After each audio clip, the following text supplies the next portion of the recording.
नमस्कार विद्यार्थियों, विवेकानंद आदर्श senior secondary school Jalore की ऑनलाइन क्लासेस में आप सभी का स्वागत है। देखिए, लास्ट क्लास में अपन ने पढ़ा था गाउस के नियम के बारे में। आज हम पढ़ेंगे सतत आवेश वितरण के बारे में। आज का हमारा टॉपिक है सतत आवेश वितरण। इंग्लिश में कहते हैं कंटिन्यूअस चार्ज डिस्ट्रीब्यूशन। सतत आवेश वितरण।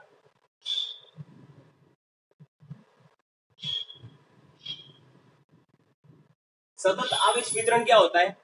देखिए, अगर आपके पास में कोई सी भी वस्तु है ना, किसी भी आकृति की वस्तु होनी चाहिए, लेकिन वो वस्तु कैसी होनी चाहिए? बंद होनी चाहिए, है ना। कोई बंद परिपथ है आपके पास, है बंद पृष्ठ है, ठीक है, और उस पृष्ठ के ऊपर आवेश समान रूप से उपस्थित है। मतलब इस प्रकार से उपस्थित है कि उस पृष्ठ के किसी भी बिंदु पर आवेश का मान समान है। आप कोई सा भी बिंदु उठा दो उस पृष्ठ पर, आवेश का मान क्या होगा? वहां पे समान होगा। तो उस कंडीशन को अपन क्या कहते हैं? सतत आवेश वितरण। जैसे फॉर एग्जांपल मान लिया एक आपके पास में गोलीय पृष्ठ है। क्या है? एक गोलीय पृष्ठ है, गोलाकार आकृति का पृष्ठ है। इस पृष्ठ के ऊपर आवेश उपस्थित है, इसके पृष्ठ के ऊपर आवेश उपस्थित है।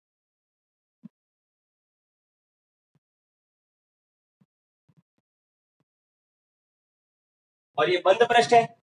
तो सतत आवेश वितरण में क्या होगा?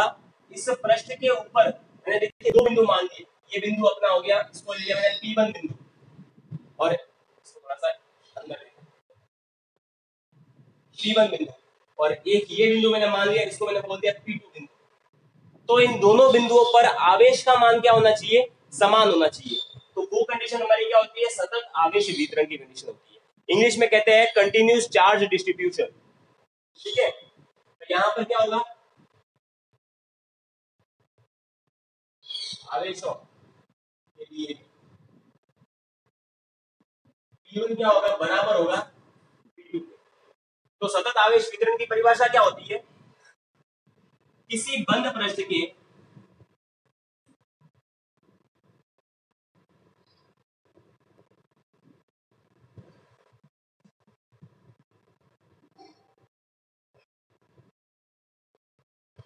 दो बिंदुओं पर, कोई भी दो बिंदुओं पर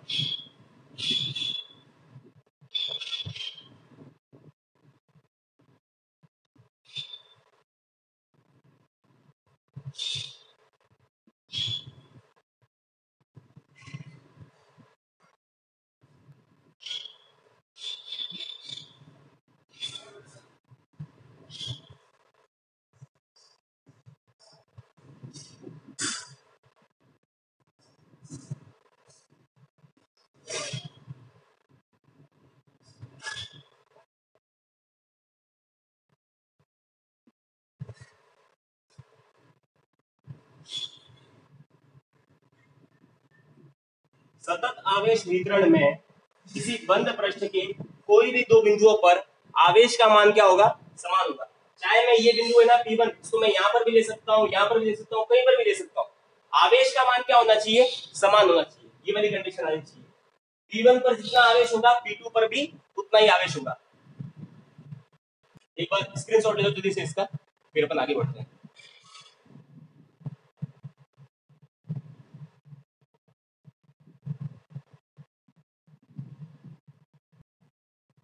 अब देखो, अब ये तो अपन ने पढ़ लिया सतत आवेश वितरण के लिए, ठीक है। अब आपके पास में अलग अलग तरह की वस्तुएं होती है। हो सकता है आपके पास में एक छड़ हो, उस छड़ पर भी आवेश हो सकते हैं, है ना। एक गोलाकार वस्तु है, उस गोलाकार वस्तु पर भी आवेश हो सकते हैं। एक चौकोर वस्तु है या वृत्ताकार वस्तु है, उस पर भी आवेश। तो आवेश तो सब जगह उपस्थित होंगे। सतत आवेश वितरण में क्या होगा? प्रत्येक बिंदु पर आवेश का मान क्या रहेगा? समान रहेगा, ठीक है। तो ये सतत आवेश वितरण की कंडीशन होती है। अच्छा, अब अगर सतत आवेश वितरण से अगर आपके पास में कोई वस्तु है, उसमें प्रत्येक बिंदु पर आवेश का मान समान है, और अगर आपको उस वस्तु के लिए घनत्व का मान निकालना है, आवेश घनत्व का मान निकालना है, तो आप क्या करोगे? तो उसकी तीन कंडीशंस होती है हमारे पास में, क्योंकि प्रत्येक वस्तु के लिए घनत्व का मान अलग अलग तरीके से निकलेगा। तीन कंडीशन घनत्व का मान निकालने की। एक होती है रेखीय आवेश घनत्व, दूसरी होती है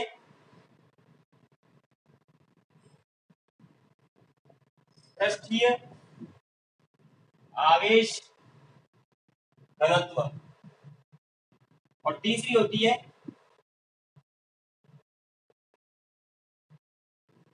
आयतन आवेश घनत्व।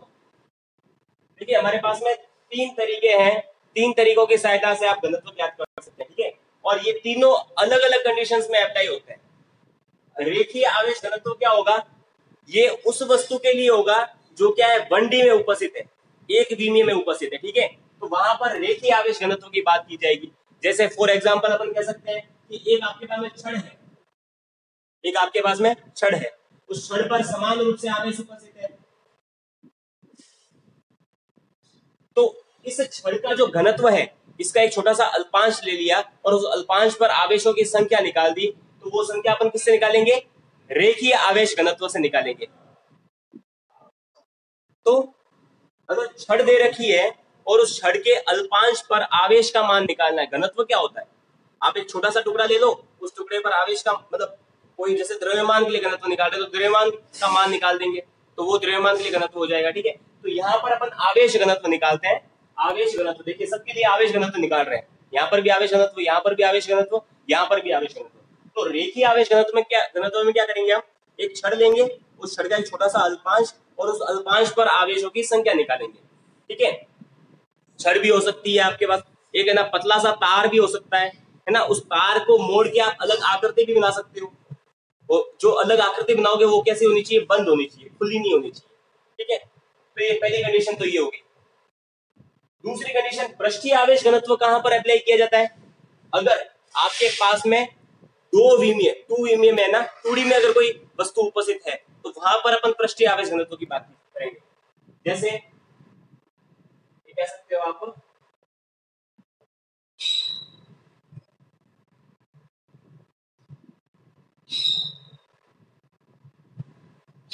धन की नहीं करती बात,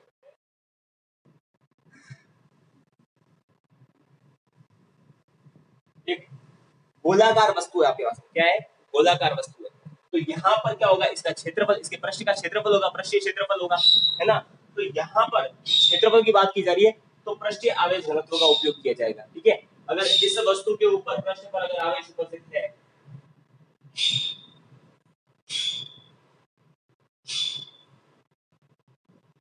अच्छा यहाँ पर सिर्फ पृष्ठ की बात की जा रही है, तो यहाँ पर अपन पृष्ठीय आवेश घनत्व का उपयोग करेंगे, क्योंकि मान लिया कि ये गोला है, ये खोखला गोला है, इसके अंदर कुछ नहीं है, सिर्फ बाहर है, पृष्ठ ही उपस्थित है, तो वहां पर अपन पृष्ठीय आवेश घनत्व की बात करेंगे।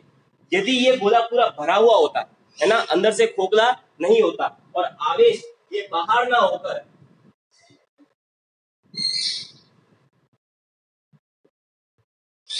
इसके अंदर उपस्थित होते हैं,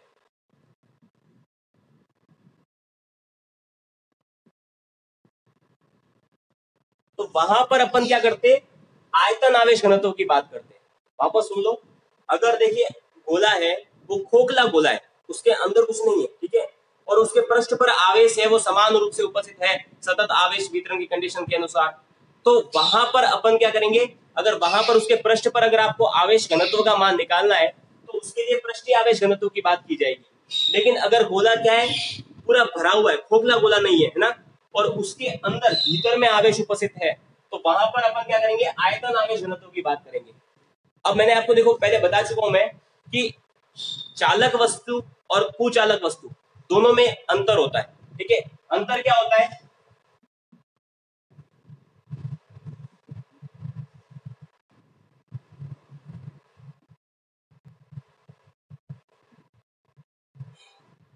ये आपकी चालक वस्तु है, चालक, ठीक है, और ये आपका क्या है, कुचालक। कुचालक या अचालक या विद्युत रोधी भी कह सकते हो आप इसको, ठीक है। तो आपके पास दोनों वस्तु है, चालक और कुचालक। अब चालक वस्तु में क्या होता है, आवेश क्या करते हैं, गति करते हैं, और कुचालक वस्तु में क्या होता है, आवेश स्थिर रहते हैं, आवेश गति नहीं करते, है ना। तो यहाँ पर देखिए, अगर आपने जैसे मान लिया मेरे पास में ये पेन है, इस पेन पर मैंने आवेश दे दिया, ये चालक पेन है, ठीक है, ये लोहे की बनी हुई है, ठीक है, तो अगर मैंने इसको इसके किसी भी बिंदु पर, इसके पृष्ठ पर कहीं पर भी मैंने आवेश दे दिए, अगर कहीं पर भी मैंने आवेश दे दिए तो आवेश क्या होगा, आवेश उस पूरी वस्तु पर समान रूप से फैल जाएगा। समझ में आ रही चीज? अगर चालक वस्तु है आपके पास में, उसके किसी भी बिंदु पर, जैसे मैं यहां पर आवेश दे रहा हूं और कहीं नहीं दे रहा हूं, ठीक है, मेरे पास एक आवेश का इंजेक्शन है, वो मैंने यहां पर उसके लगा दिया, ठीक है, तो ये आवेश है ना, सारे जो फैल जाएंगे, और फैलेंगे कहां, इसकी पूरी सतह पर फैल जाएंगे। मतलब क्या हो रहा है, आवेशों का गति हो रही है, आवेश गमन कर रहे हैं। लेकिन कुचालक वस्तुओं में ऐसा नहीं होता। अगर ये पेन कुचालक होती तो आवेश में देता यहां पर, तो यहीं पर उपस्थित रहता, वो फैलता नहीं, ठीक है। तो ये तो पहला अंतर होता है। दूसरा अंतर क्या होता है कि चालक वस्तु में जो आवेश है वो हमेशा उसके पृष्ठ पर उपस्थित रहेगा, उसके अंदर अंदर आवेश क्या रहेगा, जीरो रहेगा, ठीक है। और अंदर आवेश शून्य है तो विद्युत क्षेत्र का मान भी क्या होगा, शून्य होगा। कुचालक वस्तु में क्या होता है, आवेश उसके पृष्ठ पर नहीं होता, आवेश उसके भीतर उपस्थित होता है ना। ये देखिए, इसके अंदर आवेश उपस्थित है, तो ये कुचालक। तो चालक और कुचालक में इतना अंतर होता है, ठीक है। एक बार जल्दी से इसका स्क्रीनशॉट ले लो, फिर अपन रेखीय आवेश घनत्व, पृष्ठीय आवेश घनत्व, आयतन आवेश घनत्व का पर्टिकुलर एक एक को देखें और उसका फिर अध्ययन करेंगे।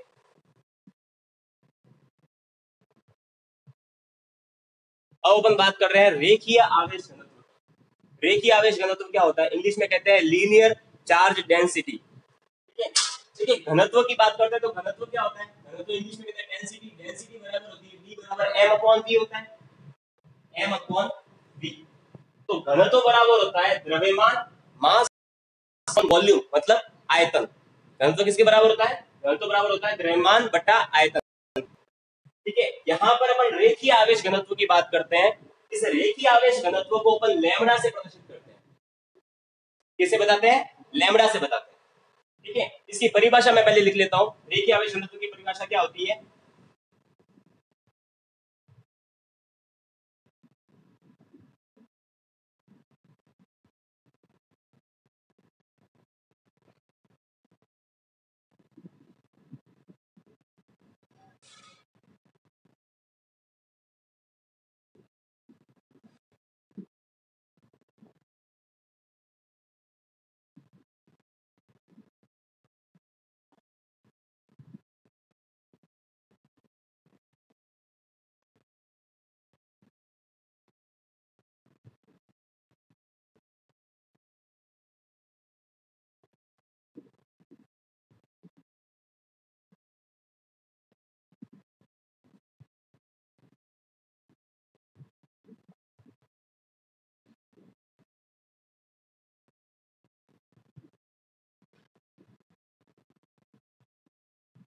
रेखीय आवेश घनत्व की परिभाषा क्या होती है कि प्रति एकांक लंबाई में उपस्थित आवेशों की संख्या, यहाँ पर दो वर्ड देखो, प्रति एकांक लंबाई और आवेशों की संख्या, क्या कहलाता है, रेखीय आवेश घनत्व। प्रति एकांक लंबाई में मतलब आपके पास में, मान लिया कि मेरे पास में एक तार है, ठीक है, पतला सा तार है। अब मैंने उस तार को क्या किया, ऐसे सीधा तार था, उसको मोड़ के एक व्रत बना दिया, चूड़ी बना दी उस तार की, है ना, बनाते हो ना तुम, तार है उसकी मैंने क्या कर दी, चूड़ी बना दी, मोड़ के चूड़ी बना दी और बंद परिपथ बना दिया, ये तो बंद हो गया प्रश्न, ठीक है। अब देखिए, और इसको मैंने क्या कर दिया, आवेशित कर दिया। अब चालक तार है तो चालक तार है तो आवेश उसकी सतह पर उपस्थित हो जाएगा। यहाँ पर देखो, उसकी सतह पर आवेश आ गया।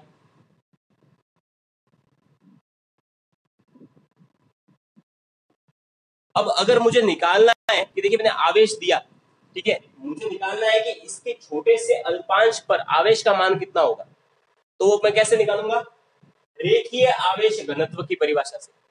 क्या कह रही है रेखीय आवेश घनत्व की परिभाषा, कि प्रति एकांक लंबाई में आवेशों की संख्या को अपन क्या कहते हैं, रेखीय आवेश घनत्व कहते हैं। ये प्रति एकांक लंबाई, ये छोटी सी देखिए, ये मान लिया कि ये पूरा चालक तार था पहले, देखिए ये इस तरह से था चालक तार, ये ना इस तरह से था, इसको मैंने मोड़ के पूरा वर्ताकार आकृति बना दी है, ठीक है, और इसको आवेशित भी कर दिया। ये समान रूप से सतत आवेश वितरण की कंडीशन के अनुसार समान रूप से क्या हो गया है, आवेशित भी हो गया है। मान लिया इस चालक तार की लंबाई कितनी थी, एल लंबाई का चालक तार था, तो इस पूरे तार की लंबाई कितनी होगी, एल लंबाई होगी, है ना। एल मैं लिख लेता हूँ तार की लंबाई, यहाँ पे माना एल बराबर क्या है, तार की लंबाई, ठीक है। और एक और चीज मान ली कि Q, मान लिया Q है ना, प्लस का बराबर क्या है, तार पर कुल आवेश,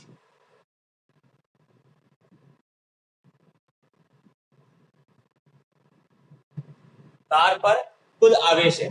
तो देखो दो चीजें अपन ने मानी है, एक तो क्या है, जो तार है इसकी लंबाई अपन ने मान ली कितनी है, एल लंबाई का तार है। दूसरी, इस तार पर कुल आवेश कितना है, टोटल चार्ज, जितना भी चार्ज है ना, इस कुल चार्ज का मान इस आवेश पर कितना है, प्लस क्यू, ठीक है। ये दो चीजें अपन ने मान ली। तो अब अपन इस तार के लिए रेखीय आवेश घनत्व निकालेंगे लैम्बडा। वो कैसे निकालेंगे, लैम्बडा बराबर होगा हमारा, ठीक है, इस तार पर जो है ना कुल आवेश है, ये कुल आवेश प्लस क्यू बटा इस तार की लंबाई एल, है ना, ये हमारा होता है रेखीय आवेश घनत्व का सूत्र, ठीक है। मतलब प्रति एकांक लंबाई में उपस्थित आवेशों की संख्या कैसे निकालोगे आप, कुल कुछ नहीं करोगे, जो कुल आवेश है कुल आवेश बटा लंबाई निकाल दोगे, तो प्रति एकांक लंबाई में आवेशों की संख्या आ जाएगी। जैसे मान लिया कि एक कक्षा है, कक्षा के अंदर 50 विद्यार्थी है ना, और प्रत्येक विद्यार्थी को दो दो चॉकलेट दी अपन ने, तो टोटल कितनी चॉकलेट दे दी अपन ने, 100 चॉकलेट दे दी, है ना। तो अगर अपने को निकालना है कि प्रत्येक विद्यार्थी को कितनी चॉकलेट मिली, तो क्या करोगे, 100 बटा 50, 50 विद्यार्थी हमारे पास में, और अपने पास में चॉकलेटों की संख्या कितनी है, 100 चॉकलेट है, तो अपने 100 चॉकलेट सब में सभी विद्यार्थियों में समान रूप से बांट दी, तो प्रत्येक विद्यार्थी के पास में कितनी चॉकलेट पहुंच जाएगी, 2 चॉकलेट पहुंचेगी। कैसे निकाला हमने, 100 बटा 50 कर दिया। तो यहां पर भी वो की वो चीज कर रहे हैं, यहां पर देखो तार के ऊपर कुल आवेश का मान कितना है, प्लस का क्यू है, तार की कुल लंबाई कितनी है, एल है। अगर मैं छोटे से अल्पांश की बात कर रहा हूं, क्योंकि आपको पता है सतत आवेश वितरण में क्या होता है, आवेश सब जगह समान उपस्थित होगा, यहां पर भी आवेश जितना होगा उतना आवेश यहां पर भी होगा, सब जगह आवेश समान होगा, है ना। तो अगर मैं छोटे से अल्पांश की बात करता हूं, उस छोटे से अल्पांश के लिए आवेश का मान कैसे निकालूंगा, कुल आवेश बट्टा कुल लंबाई, कुल आवेश बट्टा कुल लंबाई, तो ये हमारा क्या आ जाएगा, रेखीय आवेश घनत्व हो जाएगा। अब इस रेखीय आवेश घनत्व का उपयोग को कहां पर करना है आपको, या तो आपके पास में कोई छड़ दे रखी है ना, उस छड़ के ऊपर अगर आवेश समान रूप से उपस्थित है, तो उसके छोटे से अल्पांश पर आवेशों की संख्या, तो वो आप रेखीय आवेश घनत्व की सहायता से निकाल सकते हैं। दूसरा, अगर आपके पास में चालक तार दे रखा है, वो किसी आकृति का दे रखा हो, है ना, ये हो ऐसा नहीं कि ना वृत्ताकार ही दे रखा हो सकता है वो चालक तार इस प्रकार का भी दे रखा हो, तो उससे हमारे कोई फर्क नहीं पड़ेगा, क्योंकि आवेश अगर समान रूप से उपस्थित है उसके प्रत्येक बिंदु पर, तो आप रेखीय आवेश घनत्व तो निकाल सकते हैं, ठीक है। बस आवेश क्या होना चाहिए, सतत वितरित होना चाहिए, आवेश क्या होना चाहिए, समान रूप से वितरित होना चाहिए, कंटिन्यूस डिस्ट्रीब्यूट होना चाहिए। आई बात समझ में, तो ये होती है हमारी रेखीय आवेश घनत्व की परिभाषा। अब इसके बाद अपन बात करते हैं आगे पृष्ठीय आवेश घनत्व। तो अब अपन बात करते हैं इसकी सेकंड कंडीशन, पृष्ठीय आवेश घनत्व की। क्या होती है परिभाषा पृष्ठीय आवेश घनत्व की, प्रति एकांक क्षेत्रफल में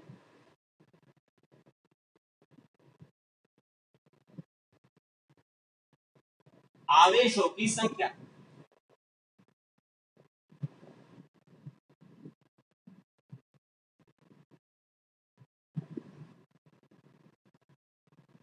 पृष्ठीय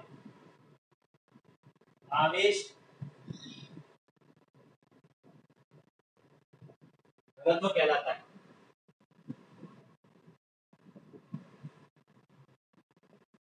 प्रति एकांक क्षेत्रफल में आवेशों की संख्या क्या कहलाती है, हमारे पृष्ठीय आवेश घनत्व कहलाती है। इस पृष्ठीय आवेश घनत्व को आप सिग्मा से प्रदर्शित करते हो, किससे बताते हो, सिग्मा से, ऐसा, ये सिग्मा से, आधा न, है ना, सिग्मा से प्रदर्शित किया जाता है। अच्छा, ये पृष्ठीय आवेश घनत्व ये हमेशा जो द्विविमीय कंडीशंस है ना, 2 डायमेंशनल कंडीशंस है ना, जहां पर दो विमाएं हैं, वस्तु की दो विमाएं हैं, वहां पर इसका उपयोग किया जाएगा। उससे पहले अपन ने बात की थी रेखीय आवेश घनत्व की, वो एक विमा हो अगर वस्तु की, तो वहां पर उसका उपयोग किया जाता है। पृष्ठीय आवेश घनत्व सिग्मा से प्रदर्शित किया जाता है। मान लिया कि आपके पास में एक खोखला गोला है, चालक गोला है, खोखला गोला है, और इस पर समान रूप से आवेश उपस्थित है।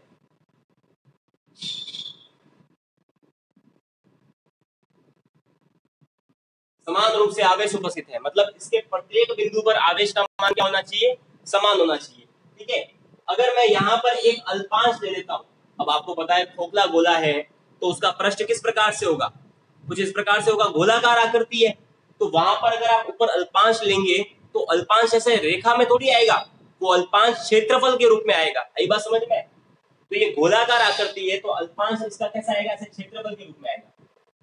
ये इसका क्षेत्रफल के रूप में अल्पांश आएगा, छोटा सा टुकड़ा आएगा क्षेत्रफल के रूप में इसके पृष्ठ का। और उस क्षेत्रफल का मैंने मान लिया कितना है, डी ए क्षेत्रफल है। ठीक है, डी ए इस क्षेत्रफल का मान है। तो पृष्ठीय आवेश घनत्व में क्या होता है, मान लिया कि ये जो गोला है इस गोले पर आवेशों की संख्या, कुल आवेश का मान कितना है, माना प्लस क्यू क्या है, गोले पर, चालक गोले पर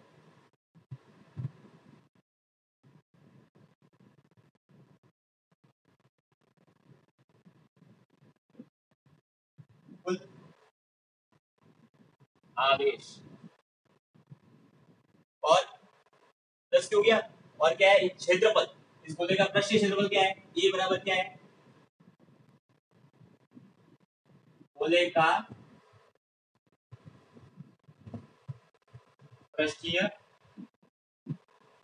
क्षेत्रफल। तो सिग्मा बराबर क्या होगा आपका, पृष्ठीय आवेश घनत्व, तो सिग्मा बराबर क्या होगा, गोले पर उपस्थित कुल आवेश बट्टा कुल क्षेत्रफल, और क्षेत्रफल में समान रूप से आवेश वितरित हो जाएगा। तो गोले पर उपस्थित कुल आवेश कितना है बेटा, प्लस क्यू बटा कुल क्षेत्रफल कितना है, उसी की तरह है, रेखीय आवेश घनत्व की तरह ही है। उसमें अपन ने क्या किया था, प्लस क्यू बटा एल किया था, क्योंकि वहां पर लंबाई की बात कर रहे थे रेखीय आवेश घनत्व में, और पृष्ठीय आवेश घनत्व में किसकी बात कर रहे हैं, क्षेत्रफल की बात कर रहे हैं। तो अपन ने ए कर दिया बट्टे, है ना, बस ये हमारा सूत्र होता है सिग्मा बराबर प्लस क्यू बटा ए। अच्छा, अब देखो यहाँ पर अगर छोटे से अल्पांश के लिए, अब कह रहा है ये तो क्या हो गया, इस संपूर्ण गोले की बात कर दी। अगर अपन छोटे से अल्पांश की बात करें, डी अल्पांश के लिए बात कर रहे हैं, इस डी अल्पांश पे आवेश का मान मैंने मान लिया कितना है कि डी क्यू आवेश इस पर उपस्थित है, डी अल्पांश पर डी क्यू आवेश उपस्थित है। तो इसके लिए पृष्ठीय आवेश घनत्व तो क्या हो जाएगा, डी सिग्मा बराबर क्या हो जाएगा, डी क्यू बटा डी हो जाएगा।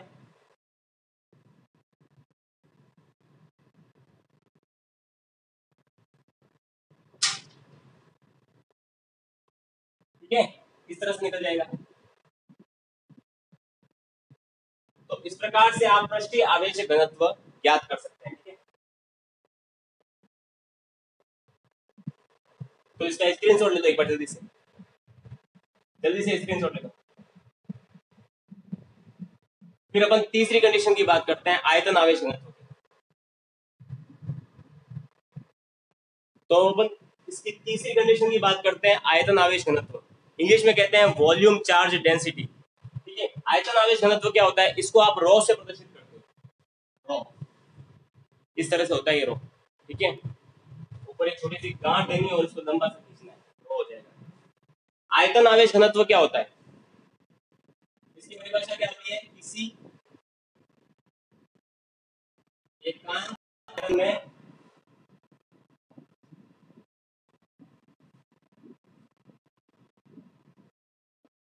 उपस्थित आवेशों की संख्या,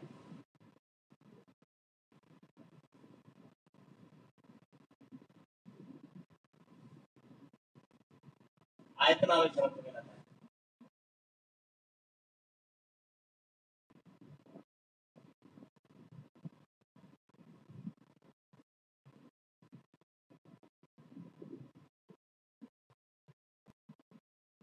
ठीक है, आयतन आवेश घनत्व की परिभाषा क्या होती है, किसी एकांक आयतन में आवेशों की संख्या क्या कहलाता है, हमारा आयतन आवेश घनत्व कहलाता है, जिसको आप रॉ से प्रदर्शित करते हो, raw.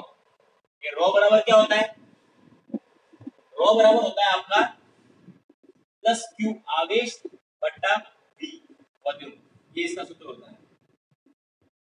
Raw is equal to क्या होता है, प्लस क्यू आवेश बटा वी वॉल्यूम। ये आयतन आवेश घनत्व किसके लिए उपयोग किया जाता है, त्रिविमीय अगर कोई वस्तु है आपके पास में,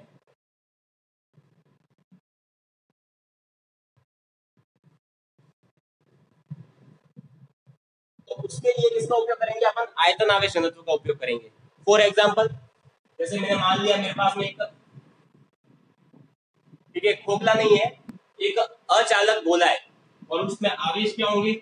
उसके मध्य में उपस्थित होंगे।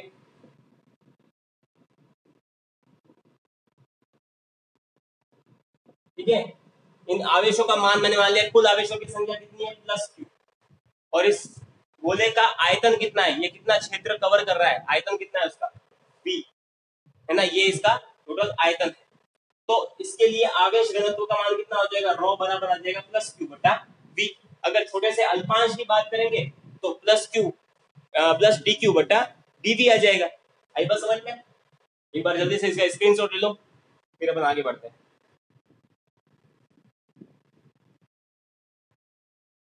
ले लिया स्क्रीनशॉट? चलो,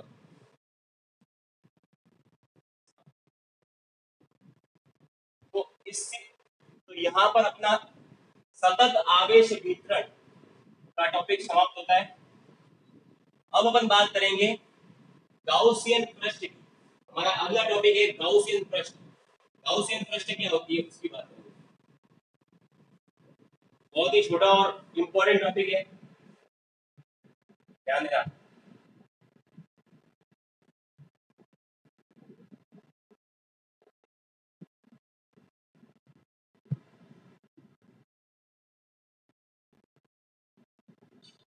गाउसियन पृष्ठ, अब देखो ऐसा है कि मान लिया आपके पास में एक गोला है ना, एक चालक गोला आपके पास में उपस्थित।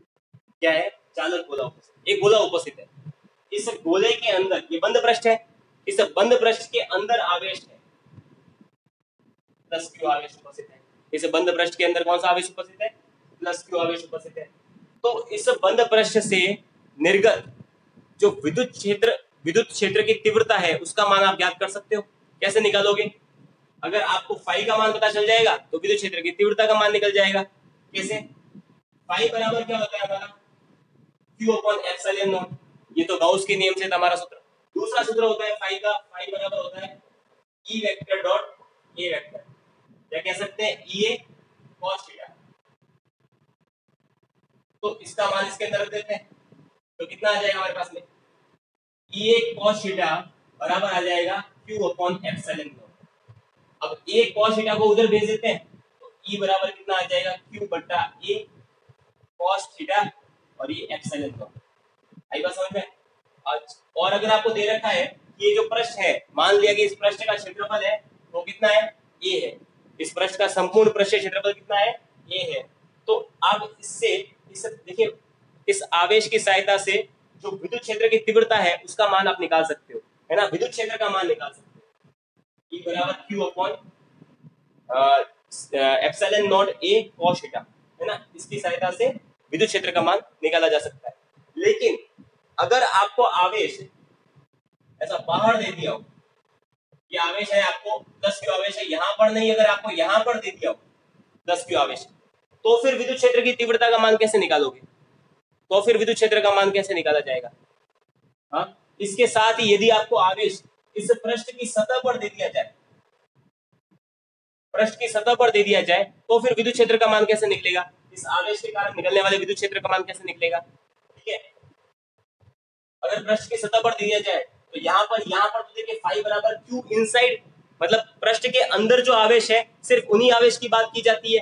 तो यहाँ पर अगर अपन इसके लिए अप्लाई करेंगे तो क्यू का मान तो जीरो हो जाएगा, तो जीरो हो जाएगा तो फाई का मान जीरो हो जाएगा। तो यहाँ पर फाई बराबर ई ए कॉस थीटा है, तो ये फाई का मान तो जीरो हो जाएगा, जीरो बराबर ई ए कॉस थीटा, तो ई का मान जीरो हो जाएगा, जो कि पॉसिबल नहीं है।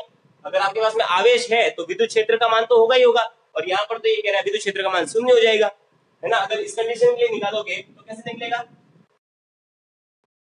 Pi zero upon epsilon not, ठीक है, तो ये जीरो हो जाएगा टोटल। तो यहाँ पर देखिए फाई बराबर ई ए कॉस थीटा होता है, तो फाई का मान जीरो रख दो, जीरो बराबर ई ए कॉस थीटा, तो ये ई कॉस थीटा को इधर भेज देंगे तो ई बराबर क्या आ जाएगा? जीरो बट्टा ई ए सॉरी ए कॉस थीटा, ठीक है, तो ये भी मान जीरो हो जाएगा, तो ई बराबर भी हमारा क्या आ जाएगा? जीरो आ जाएगा। जो कि पॉसिबल नहीं है। पॉसिबल कैसे हो सकता है? क्योंकि आवेश है तो आवेश का अपना विद्युत क्षेत्र तो होगा ही होगा। मेरे को सिर्फ उस विद्युत क्षेत्र का मान निकालना है, तो मैं कैसे निकाल सकता हूँ? तो यहाँ पर भी देखिए, इस गोले में भी क्या होगा, एक दिक्कत आ रही है। ठीक है, यहाँ पर एक पृष्ठ पर अगर आवेश है तो विद्युत क्षेत्र का मान हमारा नहीं आ रहा। ठीक है, अगर ये गोले के बाहर अगर आवेश होगा तो भी वहां पर भी विद्युत क्षेत्र का मान नहीं आएगा, वहां पर भी विद्युत क्षेत्र का मान शून्य आ रहा है। ठीक है, जो कि पॉसिबल नहीं है।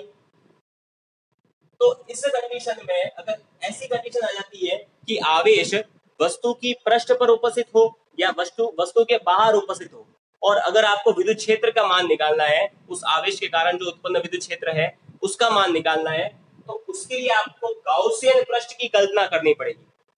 आपको एक ऐसा पृष्ठ मानना पड़ेगा, एक ऐसा काल्पनिक पृष्ठ मानना पड़ेगा, ठीक है, जिसे अपन क्या कहते हैं, गाउसियन पृष्ठ कहते हैं। उसकी आपको कल्पना करनी पड़ेगी।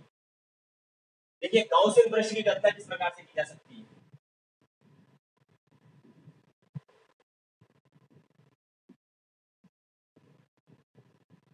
जो गाउसियन पृष्ठ है ना, उसके दो नियम होते हैं।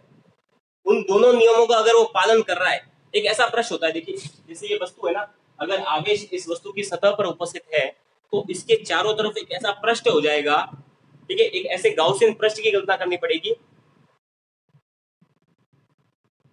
और उस पृष्ठ के अंदर से आप फ्लक्स का मान निकाल सकते हो, है ना। पृष्ठ के अंदर आवेश फिर पृष्ठ के अंदर उपस्थित हो जाएगा तो फ्लक्स का मान निकल जाएगा।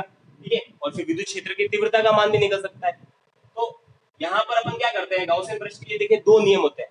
पहला नियम क्या होता है? पहला नियम ये होता है कि जो पृष्ठ है, आप जो गाउसियन पृष्ठ की आप कल्पना कर रहे हो, वो किसी भी आकृति, प्रत्येक आकृति के लिए अलग अलग होगा। तो गाउसियन पृष्ठ की अगर आप कल्पना कर रहे हो तो उस पृष्ठ के प्रत्येक बिंदु पर, पृष्ठ पर उपस्थित प्रत्येक बिंदु पर विद्युत क्षेत्र की तीव्रता और क्षेत्रफल सदिश दोनों के मध्य का कोण कितना होना चाहिए? या तो 0 डिग्री होना चाहिए या फिर 90 डिग्री होना चाहिए। ठीक है, इसका पहला नियम क्या होता है, गाउसियन पृष्ठ का पहला नियम क्या होता है? पृष्ठ के प्रत्येक बिंदु पर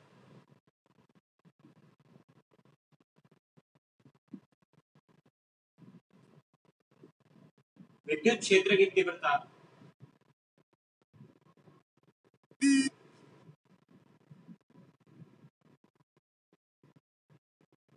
ई वेक्टर तथा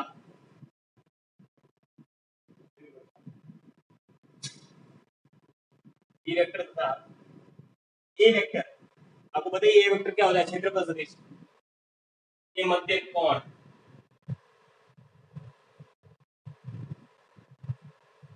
0 डिग्री या 90 डिग्री होना चाहिए। ठीक है,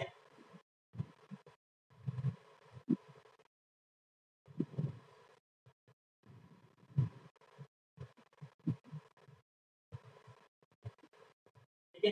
पहला तो नियम क्या है कि जो आप गाउसियन पृष्ठ की कल्पना कर रहे हो, उस पृष्ठ के प्रत्येक बिंदु पर विद्युत क्षेत्र की तीव्रता और क्षेत्रफल सदिश के मध्य जो कोण है वो या तो आपका 0 डिग्री होना चाहिए या फिर आपका 90 डिग्री होना चाहिए। दूसरा नियम क्या होता है? अच्छा, इसको अगर अपन दूसरे शब्दों में क्या कह सकते हैं कि विद्युत क्षेत्र की तीव्रता और क्षेत्रफल सदिश ये या तो एक दूसरे की दिशा में होने चाहिए। 0 डिग्री कब होगा? ये एक दूसरे की दिशा में होंगे, ई वेक्टर और ए वेक्टर एक दूसरे की दिशा में होंगे तो 0 डिग्री होगा। तो या तो ये एक दूसरे की दिशा में होने चाहिए या फिर क्या होने चाहिए, एक दूसरे के लंबवत होने चाहिए। जैसे ए वेक्टर अगर इधर है और ई वेक्टर इधर है, एक दूसरे के लंबवत है तो मध्य का कोण कितना हो जाएगा, 90 डिग्री हो जाएगा।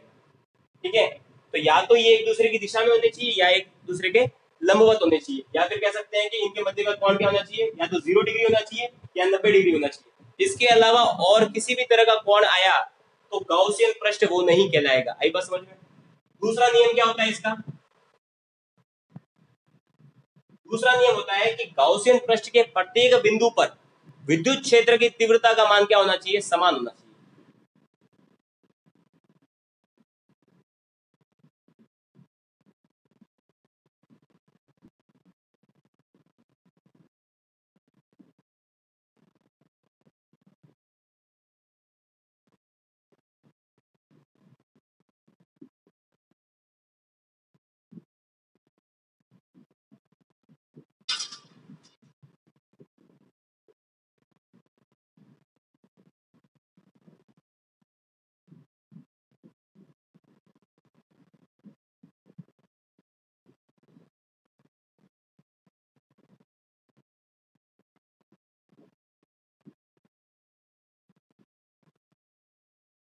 है। दूसरा नियम क्या कह रहा है कि गाउसियन पृष्ठ के प्रत्येक बिंदु पर विद्युत क्षेत्र की तीव्रता का मान क्या होना चाहिए, समान होना चाहिए।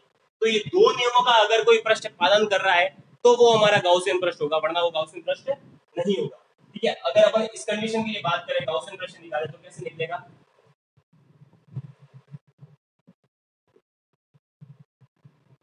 गोलाकार आकृति आपके पास में, यहाँ पर प्लस क्यू आवेश उपस्थित है। तो अगर इसके लिए अगर अपन गाउसियन पृष्ठ की बात करते हैं तो इसके चारों तरफ एक काल्पनिक पृष्ठ की कल्पना करनी पड़ेगी। इसके चारों तरफ, इस गोलाकार आकृति के चारों तरफ गोलाकार आकृति का है ना काल्पनिक पृष्ठ मानना पड़ेगा। ठीक है, तो इसके चारों तरफ मैंने एक काल्पनिक पृष्ठ मान लिया है।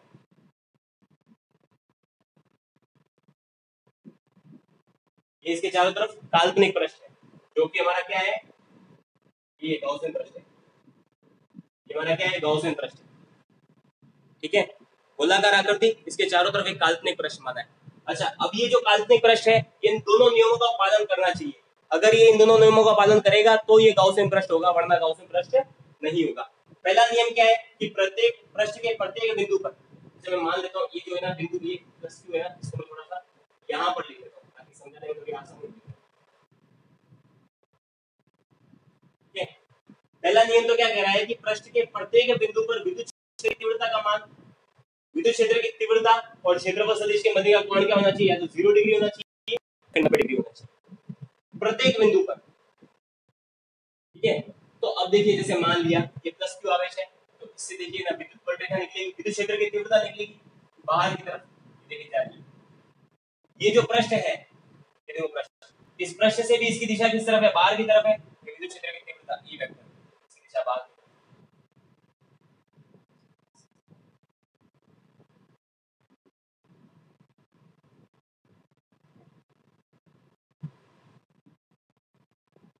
बाहर की तरफ ई वेक्टर। ठीक है, अब इस पृष्ठ पर एक बिंदु मान लिया, इस बिंदु से क्षेत्रफल सदिश की दिशा क्या होगी, ये भी बाहर की तरफ होगी, इस तरह से लंबवत होता है। क्षेत्रफल सदिश क्या होता है, पृष्ठ के लंबवत। तो ये देखो पृष्ठ है, इसके लंबवत होगा बाहर की तरफ। तो इन दोनों के मध्य का कोण कितना बन रहा है, 0 डिग्री कोण बन रहा है, तो ये गाउसियन पृष्ठ कहलाएगा। ठीक है, तो पृष्ठ है उसमें क्या होना चाहिए, या तो कोण 0 डिग्री होना चाहिए या फिर क्या होना चाहिए, 90 डिग्री होना चाहिए, इसके अलावा कोई दूसरा कोण नहीं होना चाहिए। तो वो क्या होता है, हमारा गाउसियन पृष्ठ कहलाता है। ठीक है, पहली कंडीशन तो ये होगी।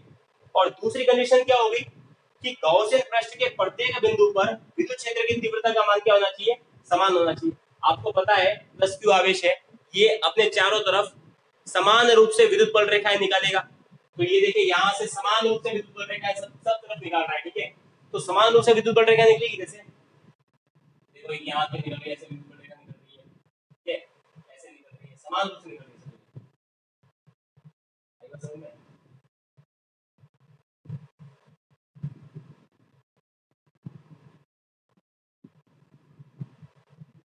समान रूप से विद्युत बल रेखाएं इसकी चारों तरफ निकल रही है। ठीक है, तो यहाँ पर जो गाउसियन पृष्ठ है, इसके प्रत्येक बिंदु पर विद्युत क्षेत्र की तीव्रता का मान क्या होगा, समान होगा। यहाँ पर जितना विद्युत क्षेत्र होगा उतना ही विद्युत क्षेत्र यहाँ पर भी होगा, इस बिंदु पर भी होगा, उतना ही विद्युत क्षेत्र यहाँ पर भी होगा, यहाँ पर भी होगा। तो प्रत्येक बिंदु पर विद्युत क्षेत्र की तीव्रता का मान क्या होगा, समान होगा। तो इस प्रकार से हम गाउसियन पृष्ठ की कल्पना करते हैं। प्रत्येक वस्तु के लिए अलग अलग गाउसियन पृष्ठ आएगा। ठीक है, तो ये होती है हमारे गाउसियन पृष्ठ की परिकल्पना। ठीक है, एक बार जल्दी से इसका स्क्रीनशॉट ले लो, फिर अपन आगे बढ़ते हैं।